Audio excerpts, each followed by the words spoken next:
Good morning. This is Anything Goes with Sir Jerry here on Sir Jeremiah Hangad's classroom.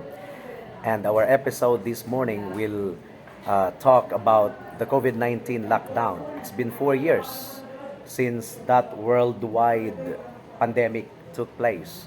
And I have three student guests this morning who will talk about their experiences during the COVID-19 lockdown. Uh, Let us allow them to introduce themselves first, starting with you. Hello, good morning. I'm John Anthony Siwaking from Cavite City and I'm 21 years old. 21 years old. Hello and hello, Sir Jeremiah. You may speak in a louder voice so that the camera can capture your voice. Hello po. Hello, Sir Jeremiah. My name is Cedric Daniel M. Coro, 21 years old. 21 years old. Good morning and hello sir.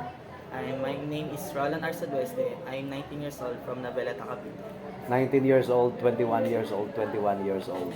So, what grade were you when the COVID-19 lockdown took place? Grade 11. Grade 11. Actually, I'm finished my grade 12 and You finished your grade 12 at that time. And what about you? What grade were you when the COVID-19 hit? Grade 10. Grade 10. So, before, you remembered so well that the mode of instruction before, the normal classes before, were done face to face. Yes, sir. And then all of the sudden, there were suspension of classes. And then the suspension of classes became permanent because of the lockdown. So, what was your first reaction when you realized that all of the sudden you will no longer be required to go to school and everything was online at that time? What was your initial reaction? I'm shocked because because because the pandemic. So older people um, older people are not good for the pandemic. Okay? They also worried about their Yes, health. yes. But what about you as a student? What was your initial reaction when you did not have to get up early in the morning to prepare for school? You only had to face the laptop for your online classes. What was your initial reaction when it first happened? I'm very sad sir because of the pandemic. Because in my hobby in our life is like nabago po. Okay, so you were not used to just facing the camera. Yes. You are a people person. Yes. What about you? What was your reaction at that time? You finished grade 12 yes. when the pandemic hit. Uh, But I- certainly you were preparing to go to college supposedly, yes, sir. I supposed to, but but because of the lockdown, okay, I didn't think. you But didn't may you reaction, didn't. sir. What was your reaction at that time? Probably, sir, sad, but half being happy. Half being happy because you did not have to be pressured in going out of the house. What about you? You were grade 10 at that time. Yes, sir. You were grade 10 and all of the sudden you will no longer have to get up early in the morning, prepare for your baon and your school uniform. You just have to face the computer screen. What was your reaction at that time? Sir, I'm really sad because sometimes I will struggling many some connection Mhm. on online meeting, Zoom Mhm. to they will not meet our class teachers, Mhm. and I'm not comfortable to learn to this New modality. modality. You were not comfortable. So, wasn't there any part of you that said, yes, I don't have to get up early in the morning? Yes. Was there something in you that also Yes. felt that way? Yes, Yes. sir. But most of the time, you were sad because We're not going we're not going to school. you're not going to school. Did you fear of catching COVID-19? Yes. Yes, sir. You feared. You were really convinced Yes, sir. Yes, sir. that COVID-19 was a real thing. Mhm. So, what did you do most of the day? Let's start with you. Usually, most of the time, what did you do during the day? I mean, I'm talking about when the situation was still very strict Yes, sir. during the initial stages of the lockdown, because later, 2 years after, it became a little bit loose, right? Yes, sir. But in the first 6 months of the lockdown, that was very rigid, that was very terrible. So most of the time, what did you do during the day? I will do staying in house because they locked down worldwide, and I'm suddenly do on do modality and online class, and they will not facing on our school, and I will practicing myself to be strength because on my health to become uh, strong. And there are many people say that COVID It's a fatal is a disease. fatal disease, Mhm. and there are many chance that you will get this virus and sick. And if you get tired or uh, sick, there will times you will go to outside, and many people's they will get a face mask, face shields, and many more on her suit. Mhm. What about you? What did you do most of the time during the day? Sir, I did household chores. Mm-hmm. Actually, that's my everyday habit. Like, my mom That's your everyday task. task, sir. Mm-hmm. And when pandemic loose slightly, I go to work at McDonald's. McDonald's. Yes. Mm-hmm. Actually, sir, after 1 year, I go to McDonald's. Sir. You went to McDonald's. But when the pandemic, strictly in pandemic, it's hard to go outside and staying at my mom's sari-sari store, and Mm-hmm. I serve for the customers. For the customers, because it was really difficult to get out of the house at the Wearing a time. mask and face You shield had to while wear mask. You had to have quarantine pass. You experienced those. I serve Quarantine pass. sir, because sir, I didn't go outside. You did not go outside, but I go outside when it's slightly loose, Mhm. quarantine. yeah, but because in my case, I am a government official, and I had to report to work. We were required to show quarantine pass to those people at the checkpoint. Now, what did you do most of the day? Most of the time during the day? I do always preparation in our family, our safety. So I'm always I'm always check in our stock, like face mask, face shield, and all the time I'm always sanitize my I always sanitize our room and our house every day when I wake up early. Like that. During the lockdown, That's our everybody seemed to become a celebrity during the lockdown, and TikTok became popular during the Yes, lockdown. So, did you have your own TikTok channel at the time, or social Just media watching. channel? yes, I have, but Yes. not active. Not active. Yes, Just watching. That's what. Oh, just watching. yes, Yes, sir. Or But you yourself, being the actors in your TikTok account, doing video of you dancing and singing because that was really in during the lockdown. You were not hooked to it. No, sir. Oh, surprisingly, quite surprisingly. I also had my YouTube channel during the lockdown. But anyway, just to clarify, prior to the lockdown, I already had my YouTube channel. I was already a YouTuber prior to the lockdown. It only intensified during the lockdown. Mhm. So, what did you do in order to overcome the boredom during the lockdown? Anyone could answer first. Yes, sir, I'm When you were bored, what did you do? do playing online games, sir. That's Mobile Legends. But that was something that you did prior to the lockdown also. Yes, sir. Okay. I Oh. answered that earlier, sir. I go to McDonald's. I work. You worked.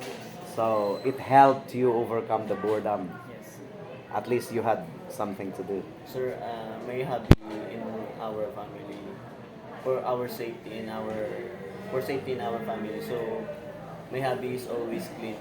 My I na, my hobby is always clean my house. Cleaning the house. Cleaning the house every day for our safety in our family. And do you still maintain that hobby as of now? Right now, sometimes because I'm really busy in my school works, training, like work.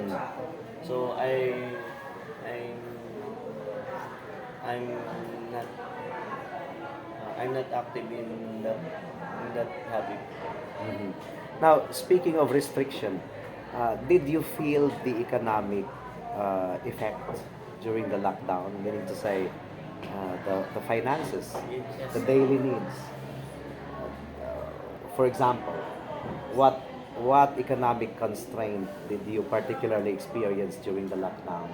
Especially Did you ever worry about food to eat? food, sir, and medicine, sir. Food and medicine. Yes, sir. Sometimes when you sick, sir, they will from kaubusan, sir, sa department stores, Mhm. sa Mercury Drugs, drugstores, they will not many people buy medicine Mhm. on COVID lockdown. During the COVID lockdown. Were your parents' job affected Yes. during the Yes, sir. lockdown? Could you expound a little bit further? How were your parents' job affected? My father is my father is a construction worker. So we're the boss they say not going to work every day because the pandemic. So my father is lost my work because the pandemic. So if there was no job, then there was no salary. But the needs, the daily needs My need sir continued. is ano po, yung relief. Relief from the government. And yung ipon po. Yeah, but relief did not happen at all times. Yes po. It only Yung happened lang po, once in a sir, while. Yung naipon niya ng salary sa work niya, yun lang yung naging. Did it last until the end of the lockdown season? What happened? Before the last sir, he going to work again for our food, for our needs. Mm. Because people had to work. What about your parents' job at that time? My parents' job, sir. It seemed to him that my father is a construction. Construction But worker. my mother have a sari-sari store, like I said. Sari-sari store. Your parents' job? What about you? Thankful, sir, because my mother's working in computer and she's going to work from home. She Yeah. do work from home, Mhm. typing in front on her computers, and my father's suddenly he will not get work, stop work because of the lockdown. But my mother's getting my needs, our needs, our foods, finance because of her work from this. But now it was already a thing of the past after 4 years, and everything now is back to normal, I Yes. suppose. Yes, sir. And we We're can just going to normal. And we are just thankful. And this year here at Cavite State University, this year was the full resumption of face-to-face classes. So everything is pretty normal now. And I don't know if the memory during the lockdown is still fresh in your minds right now. Yes, sir. It's still fresh. Yes. So in a scale of 1 to 10, how would you describe your happiness factor or your life satisfaction during the lockdown in a scale of 1 to 10? Two? 2 over 10. Yes. So for you, it was really a terrible Yes. uh, It is time. my first. It is my first time experience in our life because of the pandemic. My my hobby is lost and my income of our family is, you know, it's going to loss because the pandemic. My father jobs is Affected. affected. So 2 out of 10 happiness index or satisfaction index. What about you in a scale of 1 to 10? For me, sir, half of 10. 5 over 10. Yes, sir. Mhm. Because, sir, like I said earlier, it's happy, sad, Mhm. they count. What about you in a scale of 1 to 10? Sir, 7 po, sir. 7. Quite high. I will sad, but I will get a lesson from this pandemic that you will get a strength if you will not do a situation on this worldwide. And Mhm. I will I will do myself to be a strength strength man and to be a faithful to yun. So that's the lesson that you learned from the lockdown. What about you? What lesson have you gained from the lockdown? Lesson about life in general. I learned is to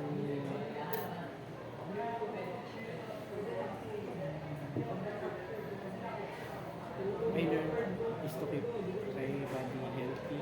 hmm Keep your body healthy. Yes, sir.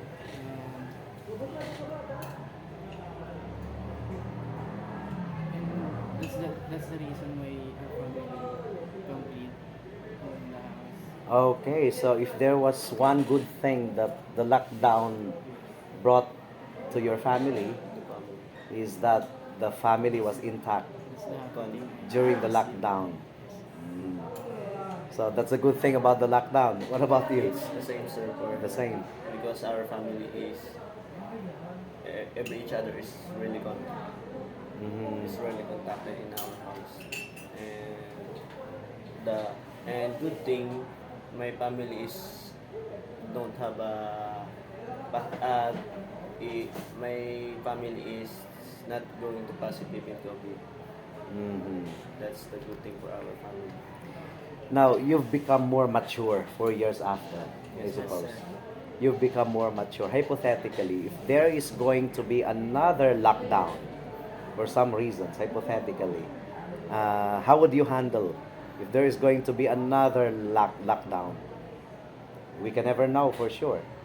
So, uh, starting with you, Mr. Anthony. Anthony.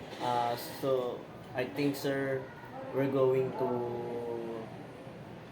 earlier preparation, like earlier preparation for the lockdown and for my family and for our needs, like mga foods. And it will, I suppose, it will no longer be 2 over 10 because you are more mature Yes.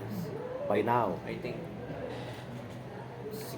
six or probably. So you already know what to do. Yes. What about you? If there's going to be another lockdown, Like you said, sir, I prepare earlier of saving money mhm, and keep my body healthy. keep your body healthy. And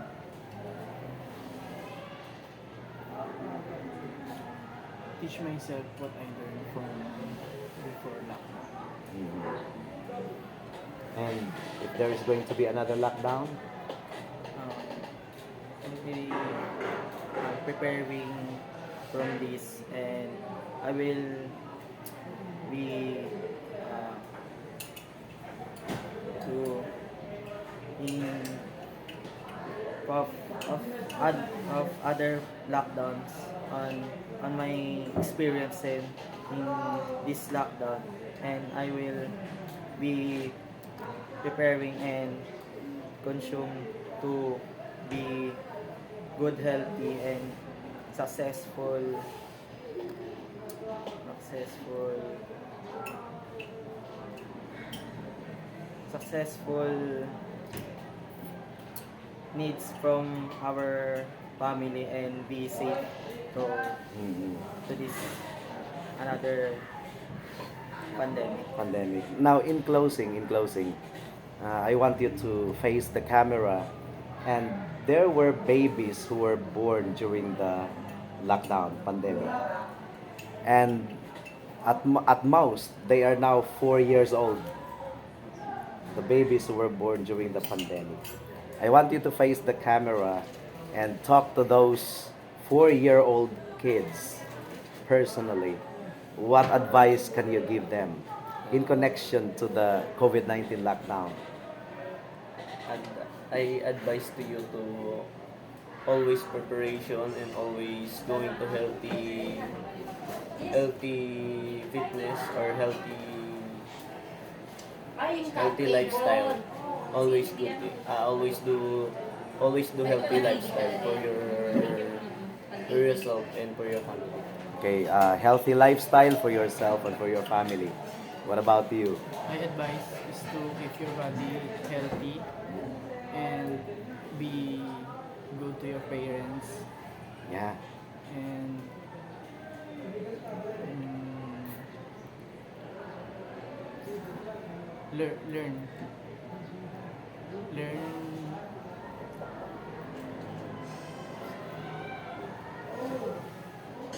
uh, Learn from the experiences learn of from older folks. experiences and always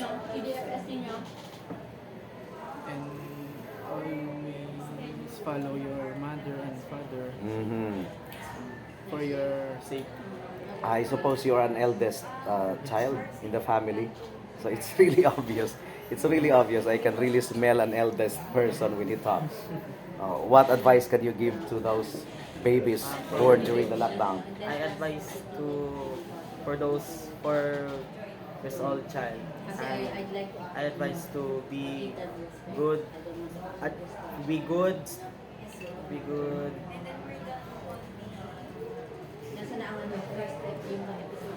be good To do your child, best. be good Mm. child, and you will do your best to go to be strength, and do a healthy body, and you will and Do your best to be strong. Yes. Now, in addition to that, to our audience, I think we can add to the advice that save as much as you could, Yes. because you can never know what will happen in the future. Right. You have to, you don't have to prepare yourselves emotionally, Physically. mentally, or physically, but you have to prepare yourselves financially as well, Yes. because you can never tell what will happen in the future. We experienced life during the lockdown, how difficult that was. And a lot of kababayans did not have any savings, and they had a hand to mouth existence during the lockdown. So the best advice that we could give them is to prepare themselves financially as well. And we will add to that also spiritually, because lockdown, there's a virus.